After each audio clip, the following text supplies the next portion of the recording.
Agora, a nossa entrevista anunciada aí durante toda a semana, e queremos desde já agradecer por estar disponível para conversar conosco. Vamos conversar com o senador da República, ex-vice-presidente da República, atual senador pelo Rio Grande do Sul, Hamilton Mourão. Bom dia, senador.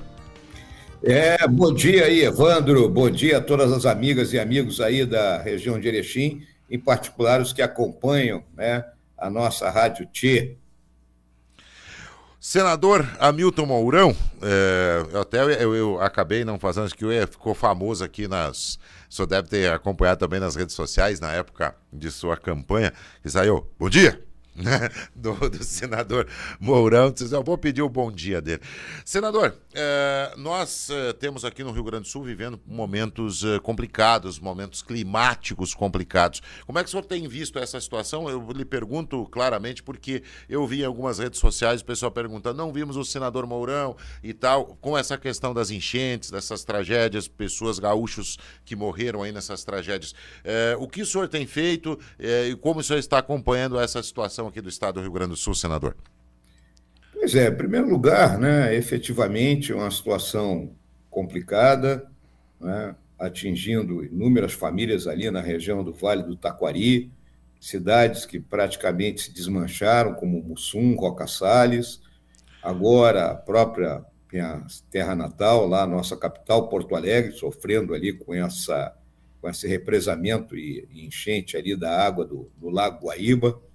E o papel, né, do legislativo, né, no meu caso, do Senado, aqui, é a busca de recursos, né, porque a execução imediata, né, de socorro às vítimas compete à Defesa Civil, liderada aí pelo governo do Estado e com apoio do governo federal.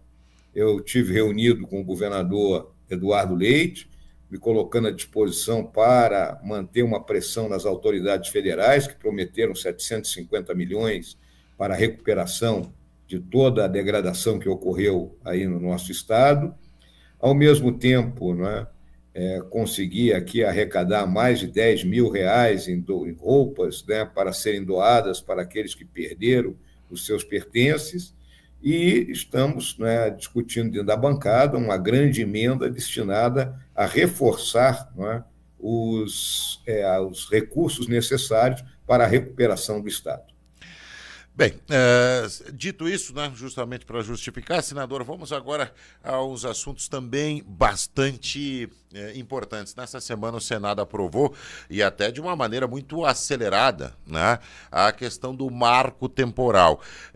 Se eu não estiver enganado, se eu estiver, por favor, o senhor me corrija, que o senhor vem da carreira militar e muitas vezes o senhor esteve em várias regiões do país comandando, né, destacamentos militares pelo país e tem um conhecimento profundo até daquela região da Amazônia, né, da questão indígena, como são os índios lá daquelas regiões, e também nós sofrendo aqui no Rio Grande do Sul, discutindo essa questão, Santa Catarina também. Como o senhor analisa essa, digamos assim, reação do Congresso às decisões do STF pelo marco temporal, e que o senhor também pudesse nos contar um pouco da história dessa sua experiência como militar em várias partes do país e essa questão indígena? Pois a primeira coisa, né, é que esse assunto vinha sendo discutido aqui dentro do Congresso Nacional desde 2007, são 16 anos de debate sobre esse assunto. Sempre lembrando que a Constituição de 88, no seu artigo 231, a exemplo de constituições anteriores, reconhece, né, a ocupação pelos indígenas das terras, né, que eles permaneciam naquele momento. Então, é uma questão de tempo presente, não de tempo futuro. E o ato de disposições transitórias dava 5 anos para que se demarcassem essas terras, ou seja, era até 93. Então, fazem 30 anos que nós continuamos, né, nessa discussão. Temos aí mais de 1 milhão de quilômetros quadrados de terra indígena para 600 e poucos mil índios que vivem efetivamente na área rural, né? Ou seja, são os maiores, né, proprietários de terra do Brasil, não ouso chamar de latifundiários, que seria uma incoerência, né? Há um desconhecimento muito grande sobre a realidade da vida do indígena, então eu vejo aqui meus pares dentro do Congresso discursando, principalmente o pessoal não é, que faz parte do lobby indigenista, não é, falando em indígenas isolados, quando a gente sabe que indígena isolado hoje só um ou outro lá nos confins da Amazônia, onde quase ninguém consegue chegar. Em suma, um profundo desconhecimento e hoje a grande tarefa, não é, vamos dizer assim, do Estado brasileiro é realmente dar condições de vida ao índio e não demarcar mais terra, porque os índios vivem em situação de pobreza, dependentes, né, de auxílios governamentais e sentados em cima de terras onde eles teriam condições de produzir, né, o que fosse necessário. E não só isso, né, senador, se me permite interrompê-lo, até aí que eu quero buscar a sua experiência até no comando dessas ações, não só naquilo que ele podia produzir na terra, mas terras muito ricas em explorações, né, em minerais, até em plantas, né, que fazem base para muitos medicamentos, né, da indústria farmacêutica, não é, senador? Vive-se o pior dos mundos, viu? Por quê? Por que se vive o pior dos mundos? Porque algumas empresas, indústrias farmacêuticas, vão lá, pagam, vamos dizer, uma quantia irrisória para aquilo que o indígena recolhe dentro da floresta, pegam esse material, vão processar aqui no centro-sul do país, ou seja, onde é colocado valor agregado fora da região amazônica, e aquele que extraiu o material da floresta tem um rendimento muito pequeno. Além disso, né, nós temos a questão do garimpo, né? Onde há ouro, o ser humano vai atrás. Então, nós temos que disciplinar essa exploração de modo que haja, vamos dizer assim, a lavra permitida, essa lavra feita dentro dos rigores, do meio ambiente, dos padrões de meio ambiente, e, consequentemente, pagando royalties ao indígena e imposto ao governo. Hoje, o que acontece? Essa lavra é feita de maneira irregular, destruindo o meio ambiente, não paga nada para o indígena e não recolhe nada para o governo. Ou seja, estamos no pior dos mundos. Verdade. Senador, e agora o que o senhor acha daqui para frente, que o Congresso Nacional reagiu, essa é a palavra, a questão do STF, que estava, digamos assim, avançando sobre as competências do Congresso. Mas depois dessa votação do marco temporal, e tem outros assuntos por aí que podem gerar, né, uma reação do Congresso Nacional, podemos falar a questão do aborto, questão do tráfico de drogas, ou da quantidade para caracterizar tráfico de drogas. Mas e agora? Se criou um impasse, se segue o STF, se segue a decisão do Congresso Nacional, o que o atual presidente da República vai fazer? Como é que o senhor está sentindo esse clima aí em Brasília? Olha, é necessário que, dentro daquilo que se propõe como um sistema democrático de pesos e contrapesos, que haja uma efetiva harmonia e independência entre os poderes. O que você vê hoje, nitidamente, é o Poder Judiciário, leia-se a Suprema Corte, interferindo em decisões que, ora, são do Executivo, como nós vimos durante o governo a qual eu servi, do presidente Bolsonaro, quando o presidente quis nomear um delegado da Polícia Federal para ser diretor-geral da Polícia Federal e foi impedido pela Suprema Corte. Um verdadeiro absurdo. Se dissesse, não, o presidente está nomeando alguém que não entende nada de polícia para ser diretor-geral da Polícia Federal. Não, ele estava nomeando um delegado. Então, absurdo.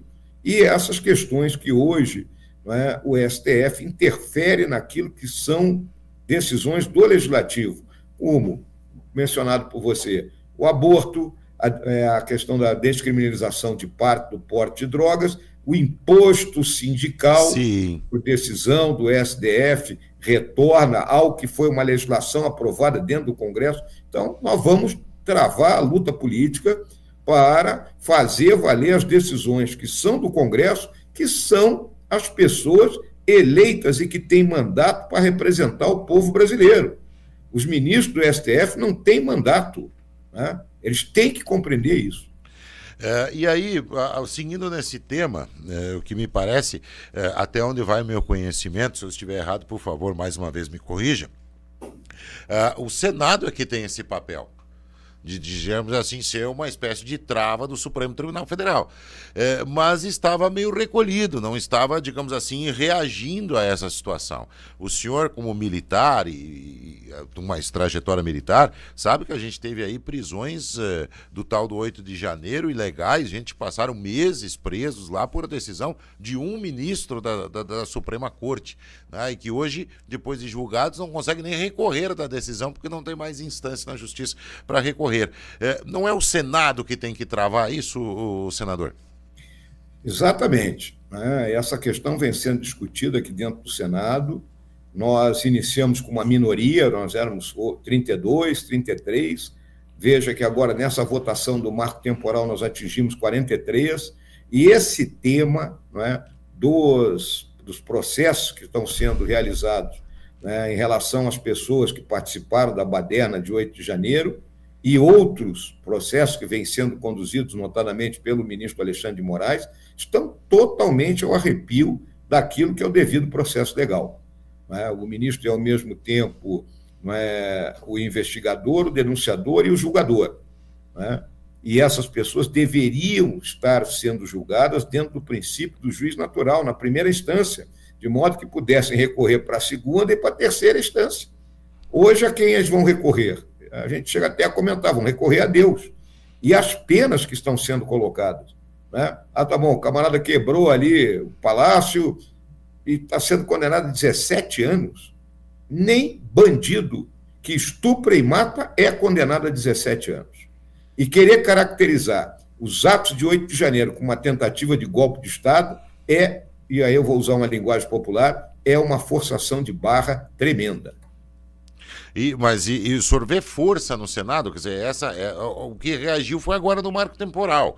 Mas em outras questões aí, até o presidente do Senado tentando se esquivar de algumas vezes. O senhor vê força no Senado para reagir diante desse avanço do STF?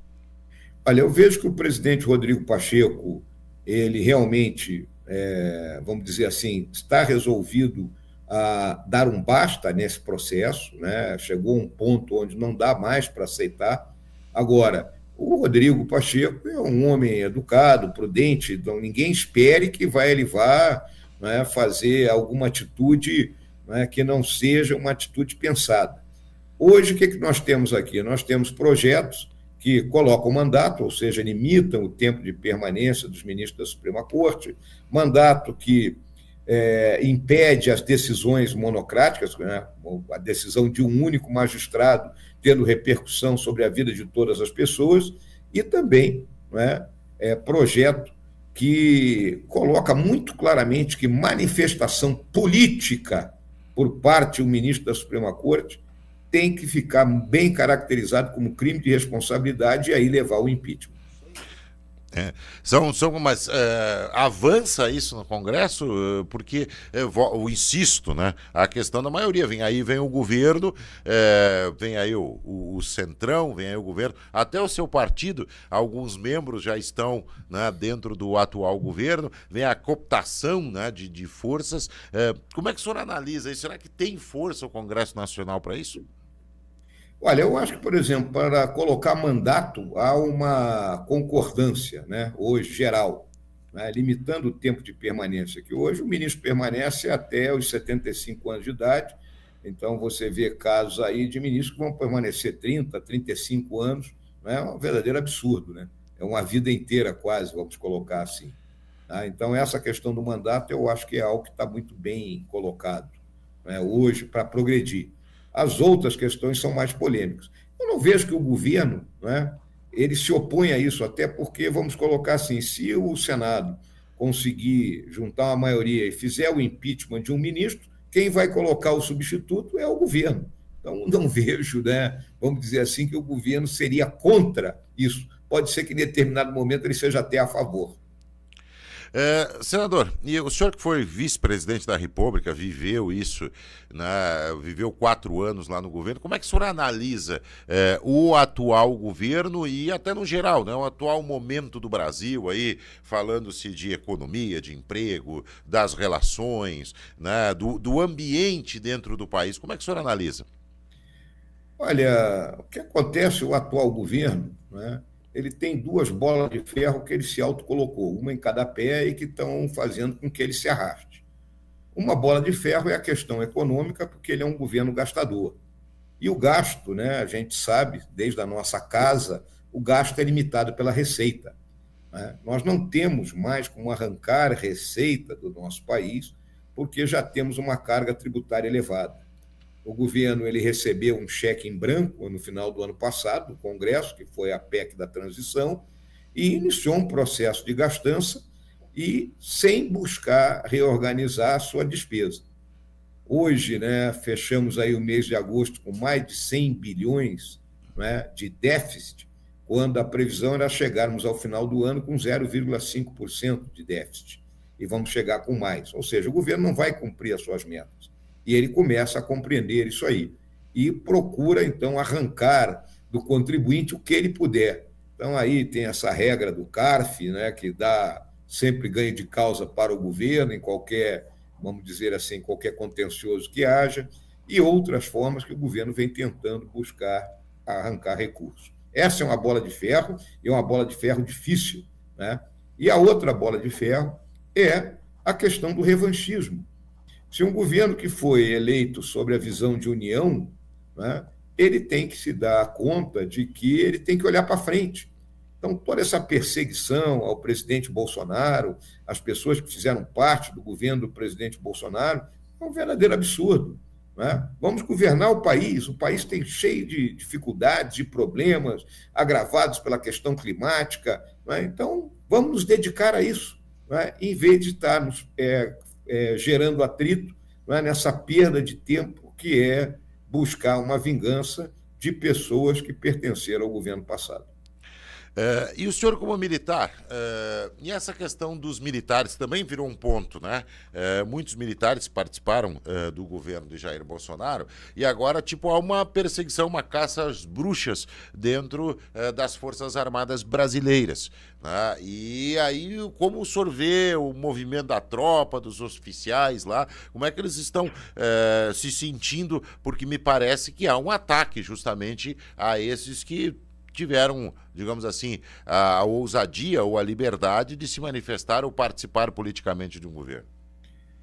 Pois bem, mais uma vez, né, existe um preconceito por parcela da classe política e da elite nacional que desconhece o que são as suas Forças Armadas contra elas. E esse preconceito ele aflora nesses momentos, né? Muitas vezes insuflado pela grande imprensa, né? E gente que desconhece, volto, repito, né, o papel, a forma como as Forças Armadas atuam. Se houve gente que errou, né, ao longo do nosso governo, essas pessoas, né, se o erro foi um erro capital, que paguem, mas o conjunto das Forças Armadas, muito pelo contrário, permaneceram dentro dos limites da legalidade, buscando manter a estabilidade, usando a sua legitimidade, né, e a gente vê, né, com tristeza, chefes militares de valor, que têm uma vida inteira dedicada ao serviço da pátria, como o general Heleno, como o general Braga Neto, como o general Dutra, comparecendo a essa CPI do 8 de janeiro, sendo ofendidos, né? Então, isso é lamentável, é uma falta de respeito com pessoas que dedicaram a sua vida a dar o melhor para o seu país. Complicado. Senador, quero agradecer muito aí a sua disponibilidade em nos ouvir, porque afinal de contas, né, o senador da República, né, uma das nossas grandes autoridades e ex-vice-presidente da República, e nos atender para esta conversa. Espero que a gente tenha mais oportunidades de debater o Brasil e debater o Rio Grande, senador. Muito obrigado. Evandro, eu agradeço aí a oportunidade de poder me dirigir aí ao pessoal de Erechim, da região abrangida aí pela nossa rádio Tchê, Erechim, né, e espero brevemente ir aí à região para a gente poder conversar pessoalmente. Eu tenho me deslocado pelos mais variados pontos do nosso estado. Semana que vem estarei em Cruz Alta, Ijuí, Ibirubá e proximamente estarei aí na nossa região de Erechim. Um grande abraço e um bom final de semana aí para todos. Obrigado, senador Mourão, ex-vice-presidente da República, Hamilton Mourão, nosso entrevistado de hoje. Muito obrigado mais uma vez.